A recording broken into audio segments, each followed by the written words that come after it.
Hello and welcome to Talking Corner. This is the podcast of Gamers Corner. I'm Cypher33. And I'm wearing Cowboy. I'm Oz Doctor. And I'm Oz Grillis. Welcome. All right, boys, let's get started.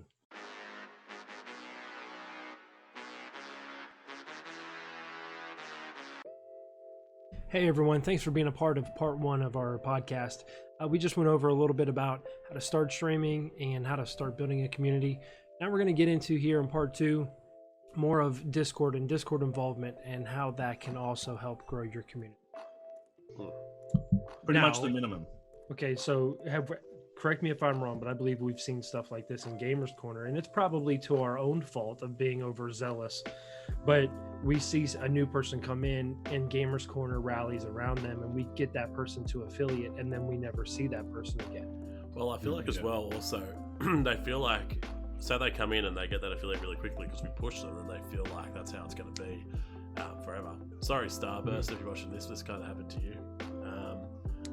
So then you feel like you're going to keep that growth forever, and then obviously you already hit affiliate, you've hit your goal, and then it's harder to keep it going. I've heard Cowboys say it heaps of times. That's when the real grind starts. Once you hit affiliate, 100%. Once you hit affiliate, man, it all just dies back down a little bit, and your bubble deflates a little bit, I feel, and people have put you up to get you there, and those numbers will dissipate. Actually, depending on the kind of a streamer that you were. Exactly. It all depends on how you take that as well. If you get affiliate easily, and you get your viewers easily, and you get your followers easily, don't stop doing what you're doing. People then slow down and they stop going viewing people because they've hit affiliate and they need to get the subs in. And I get when you get affiliate, you want to make the money, but it doesn't work like that. Let's talk about a streamer that we all have watched, and Mistwalker. Right? How many times is it? He's awesome. Well, I don't know if everyone has. I've made everyone. Us four. Us. Yeah. I mean, us have watched him, but he's pushed for partner how many times? Five, 6. And he's been declined, and he sits at a good 174 average. He's and he's the most positive, fun. I go into his streams in the morning instead of putting music on because he gives you energy. It's mental, and he chats with everyone. He doesn't miss a comment. Really engage as well. But then you have streamers like Formal, who all they do is have epic gameplay and they don't really talk to their chat at all. But he's known through COD World League. He's got like fucking 5 championships under his belt. Yeah. Do you know what I mean? Like he's a pro player. Them guys are all right. It's like Scump. Scump sits at sometimes 5,000 viewers. Nick Merckx plays a lot of Call of Duty now, but was Fortnite. Him, pro player. It's all because of how good he is. Yeah, exactly. Like, not a lot of them are very engaging. The exception to the rule of community drives your stream is your skill. If you have an amazing skill at a game that is uncomparable, then you're going to blow up. But if you don't, you're going to have to build some type of community. I can talk about a guy that's trying to push for it now, called Gangster Salute, who's on Twitch. And his gameplay, he'll go solo quads on Blackout, and he'll pull out 30 odd kills easily. No problem. Take a team on like that. His skill is unreal, but he's only sitting at about 200 viewers. So if he had the community, but if you think about where he could be if he engaged with everybody and he was out there and he was in everyone's streams and stuff, do you know what I mean? You could see where his viewership would rise to. Let me throw this in there. I think we need to have a Discord or a disclaimer within this video. We're not professionals by any stretch of the word. Any conversation that we have, any opinion that we have is an individual opinion based on our own individual experiences within Twitch and within this community. So don't get salty at us, please. This is not coming off saying we know exactly what works. We have the exact no, correct not recipe. at all. This is us getting together, throwing ideas out about how we feel our experience is going. Right. Yeah. This is just us saying, hey, this is what I've learned along the way. This is what's worked for me. This is what hasn't worked for me. You can take my recipe and it can completely fail for you. You can take Grill's recipe and it can completely work, which is everybody's recipe is completely different. Look at our screens. Yeah, we're similar, but we have our own little things that... Between us, we've probably got 200 people to affiliate. So in that respect, we kind of know what you need to get to affiliate. But also we're not professionals that like our own streams aren't professional streams. Right. We can get them doesn't mean that we don't know what you still know what you need to do.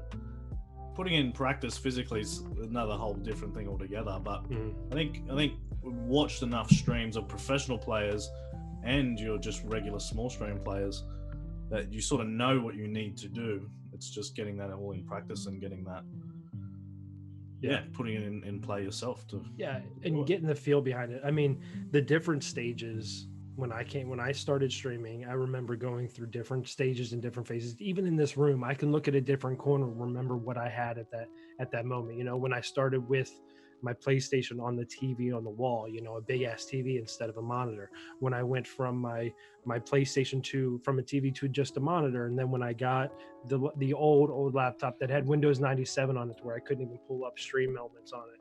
You know, like going through that process was so exciting to me.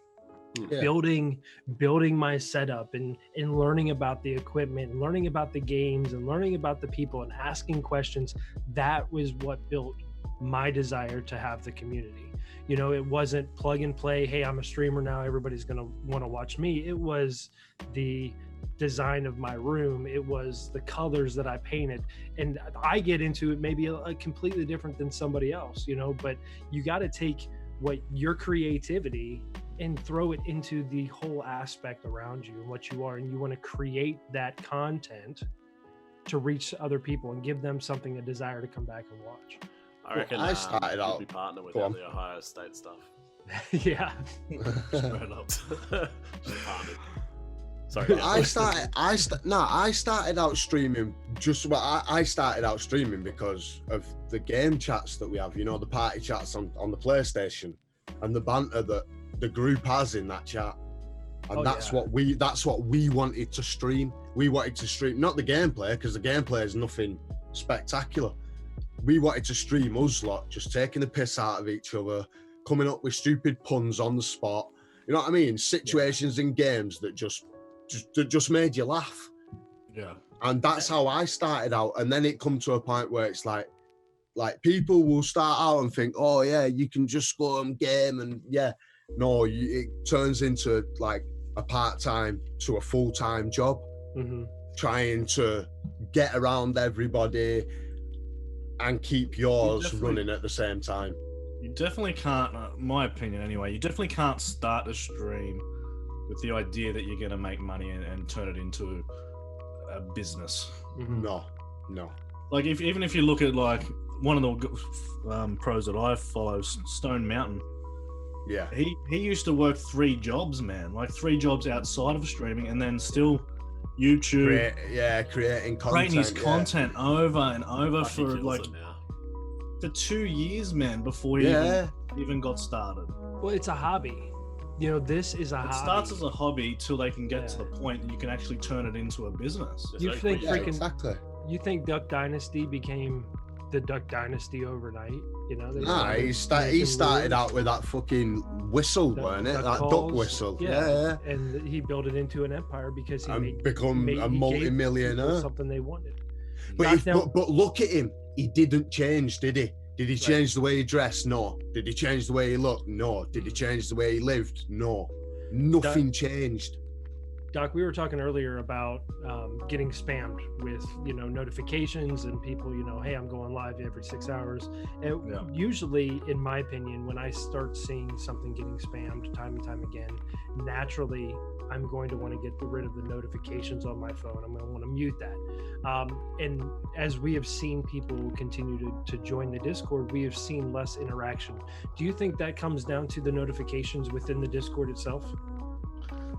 listen, I definitely think that it does play a factor, and it definitely does play a factor. Notifications all day on your phone, and if you think about Discord, it can be a lot sometimes. You're talking every chat in every channel all day long, every time someone types. But especially if you're in a lot of Discords. Yeah, depending on the quantity of Discords that you're in. Me personally, I'm only in the one Discord, Gamers Corner, the one that I'm an owner of. That's the only one that I'm in. Yeah, same here. And that's the sheer fact. It's just the load that it can take, the amount of notifications and the amount of work it takes to get a good Discord going. And there's nothing wrong with being part of multiple Discords. No, definitely not. No. Don't take that from them. Right.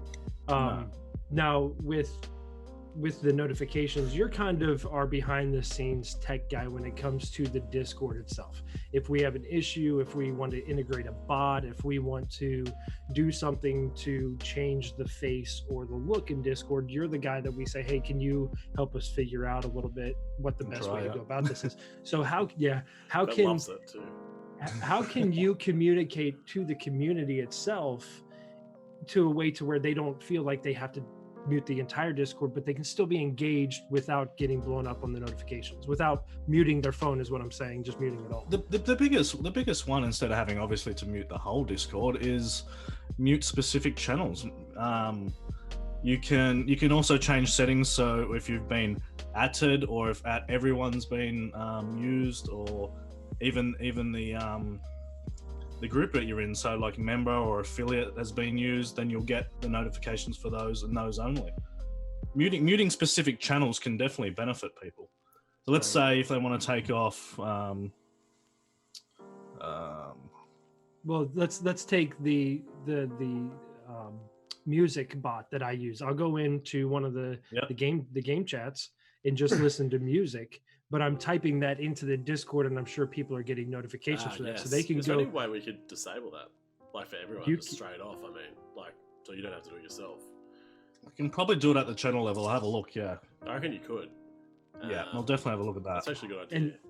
And this is all stuff we do on a regular basis too, community. We sit down and we talk, are there things that we're noticing that people don't want? Are there things that people do want that we're not giving them? Is there a different way that we can be interactive with the community? And we're always welcome and open to ideas from anybody within the community. So if you have an idea that you think, like, look at Queen recently is like, you know what? I was in another Discord. I was in another Discord and they have a movie night and I think it'd be really cool. Can I try it? And we're like, run with it and go with it. Yeah. She's doing an amazing job because she's taking something that she has a desire in and she's running with it. She doesn't feel constricted, so we don't want anybody in the community to feel like we're trying to hold you back. This is an open community. If you have an idea, come to us and we'll do our best to help integrate that into the community itself. 100%. Quick, Oz. We may be owners, but it's not ours. It's everyone's. Right. Yeah. Is there any way to, like the chat down here? Can we use that? Will the video see that? Nah, it's just our No. hands. Right. It's just I want to use it as like, like fucking for notes. When we're talking and someone's talking and you start to forget something. I'm just going to type it in the chat. I've got notes up on my other monitor. Yeah, I've got a notepad. No, I've just got the chat bar there. I was thinking of just typing it in. Like, and then veterans, me. like, I have no notes. I'm just flying off the cuff here. If you type it in, I can bring it up. I've got it up now. No, it's like it's like Veterans Corner. Like that's another suggestion that was put out there to us, and we opened that up for somebody. We built a corner for veterans. Yep. Do you know what I mean? Like that. Use our suggestions corner if you're in Gamers Discord or you're going to join the Gamers Discord and be a part of this. Use the suggestions. Use it. If you've got anything on your mind, drop it in there. Yeah. There's nothing you can suggest that we'll laugh at or discriminate against. We're open for anything you have to say. Yeah, we'll either let you know it's either already integrated or it's something that we'll have a chat about and we'll get straight onto it. Or if it's something that one of us is active at the time, as like Oz and Oz Doctor and Oz Gorillas and Cypher usually asleep when I'm awake with Queen. So I have Queen as like she's like my little right hand. Well, actually I'm her right hand. But fucking But do you know what I mean? Like, so when they're asleep, I can instantly start something for you. If you have something that I feel like everyone will be up against, or will be up for, then I'll just drop it in. I'll start it there and then, and I'll drop a note and let the lads know that that's happened. And you know what I mean? You can so it's not something. So it's not something that you'll have to wait around for all the time. You know, there's always somebody on hand. Okay, what do we think what tools in the Discord are available that people might not even know about, you know, that we can help them find? Like, for instance, if you do hashtag and then start typing a channel, you can highlight that channel, whatever chat you're in, and then you can click that hyperlink and go to the channel. I think most people are pretty good with that. For the newer people, I'd suggest that they can obviously use the @ function. That works really well. Especially for the people that do have notifications turned off, and then they have notifications only for when they're being mentioned. So that works really well, especially for new people that may not know. Like if I type @Cypher, he will get that as a direct notification, even if he has notifications turned off. That's very handy. Yeah. One thing I will tell you with the notifications though is try and keep general chat unmuted, because that is where you're going to build. If you come in or if you're already in, that's where you're going to build. That's where people get to know each other. That's where people chat. Probably the most annoying channel for notifications, but also it's the best one. It is, but it's one of, as well as the lurking tab, it's one of the better channels in there that we have available for people to get to know each other. Yeah, I'm at fault with not utilizing the lurking and or rating tab as often. There are so many times where I'm in somebody's stream and I don't go in there and say, hey, I'm doing, you know, it's not that we're not doing it. I'm not telling anybody that I'm doing it, only because I'm just not thinking about it. So I need to make more of a point to be like, hey, this, you know, I'm in this person's chat. That way, if somebody else say, oh, Cypher's in there, I'll jump in there. Maybe I can chat with them. You know, it gives kind of a barrier, somebody else extra to talk to you not feel like you're one-on-one, if you will. Something different, I'm thinking. So we talked about getting to affiliate and then the bubble bursting after. What would you say is instrumental in getting to, say, 10 average viewers or more?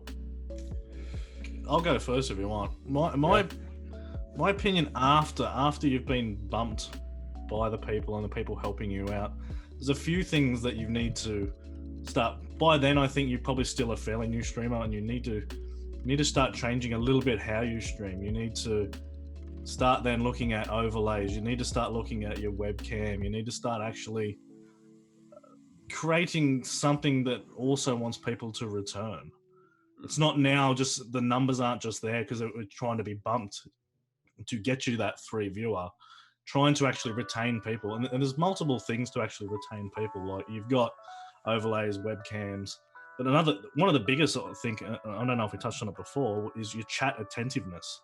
Like when someone types to you in chat, getting back to them within a certain amount of time is critical, I think. Like me myself the other day in Warzone, and I was in the zone, and I've had this regular guy that's I think he's a kid, I can't tell, but he's been popping in often, and I missed him, but only by like a couple of minutes, man. I reckon maybe 3 minutes went by, and then he was gone for the night. I didn't catch him again. So you missed me for like 2 minutes too that night. Yeah, like chat attentiveness is a major factor in streaming. It happens to all of us. We get in that zone because we're gamers before we're streamers. You know, we were gamers before we were streamers, so we get in that zone. You know, I find myself sometimes in my game during my stream going, like not even engaging whatsoever. So, but for me, but for me, I've found that a more engaging stream works for my community. You know, so they're not there to see me play Call of Duty. They're not there to watch me. You know, there are some games that are interactive that they are there for, like Jackbox or something like Outlast. You know, where I am scared and they're there to watch me be afraid. But I've noticed that if I'm streaming Call of Duty, I'm focused on the game and I'm not focused on my stream. Yeah, we've talked about this with you before as well. Exactly. And that's having a community like this, like where you 3 guys watch my streams and you give me pointers on the side saying, hey, in a completely constructive way, you know, none of you have ever come across to me as, you know, putting me down or anything. You've always come across saying, hey, I noticed this in your stream. I don't know if it'll help you, but, you know, and being able to be open to constructive criticism. You know, it's not that anybody, it's not our goal as owners of this Discord to put anybody down. We're here to build you up as best as we can. So any advice that we give you, if we pop in your stream and be like, hey, how's it going? Hey, are you looking at chat or whatever? We're trying to engage you and point out the things where we feel that maybe it will help you in your stream. So don't take offense to anything that we might say. We're not criticizing you in a negative way, putting you down. That's what we don't do that. So no, we'll try not positive. Yeah. I think going back on chat attentiveness as well is, even if you can communicate with your chat like you're in the middle of a hectic bit or something, because I always see it pop up in the corner of my screen. I can see chat going, especially like in Rocket League, and then I'll be like, oh, so hang on a sec, chat, I'll be with you in a sec. I actually enjoy it, yeah, when you do that. It's good. And they know you're still there. They know you want to chat with them, but you're just right in the middle of some hectic shit. So Rocket League's really hard to get your. You'll be there in a minute. Yeah, like, you really only especially if it's a big question or something like that, and you need to actually read it, decipher what they've said, and actually come up with a reply. I feel so bad writing big long messages in chats, you know, but there's also times where I've noticed being in somebody's chat, I'll say something and the streamer has already forgotten what I'm referring to because of the delay. So sometimes I feel like adding a few more words to that comment helps bring the streamer back, at least for me. If somebody was to say, oh, that was funny, as opposed to, oh man, that kill was funny, then I remember going, you know, it helps me tag back to that memory. But if you're playing Team Deathmatch, you've got about 30 kills by the time you read it. You're like, right. You know what I mean? Yeah. Yeah. Well, I think with Battle Royale games as well, people just get into it, don't they? And they just completely, like you said, they zone out. Nothing else matters other than staying alive on that one life. Kowalski Gamba just joined Gamers Corner. Welcome. Welcome. Going on that too, Cowboy, and especially like even Warzone now, because it's 150 people. Like no Battle Royale's seen that quantity of action before. I think Battle Royale's the perfect streaming game, to be honest. So busy compared to what it used to be. But it's busy. Why is that, Girl? I think because when you're looting, it's like PUBG. I think it's a perfect streaming game as you're. Well, like, you can go 20 minutes without seeing. Yeah, you know, like the boring parts, like Warzone's a bit different, obviously. But I feel like you can talk to chat and play, which is, you know, perfect kind of mix. Yeah. Whereas on Apex or something like that, it was a little bit more different because you was more confined in a smaller map, you know. And Warzone not so as much as well because it's like. Yeah, it's a bit more. Yeah, it's a bit more. It's chilled, but at the same time, it's not. You know, you've got to be aware. But here's a question that I always struggle with when I stream. How do I choose? When do I choose? And what is the best level, I guess, between the two, between my chat and my game, my party chat. You know what I'm saying? So I'm playing a game with teammates. Whoops, sorry guys, we're going to stop it right there. Sorry, Safa, stopping on your question yet again. So we'll bring it back in part 3 with talking about what is more important, your game chat, party chat, or your Twitch chat, and ways you can manage that. So your teammates don't hate you and your Twitch chat hangs around. We'll also continue on with how to grow your stream. I hope you guys really enjoyed part 2 of our podcast, and I'm looking forward to putting up part 3 as well. So thank you guys very much.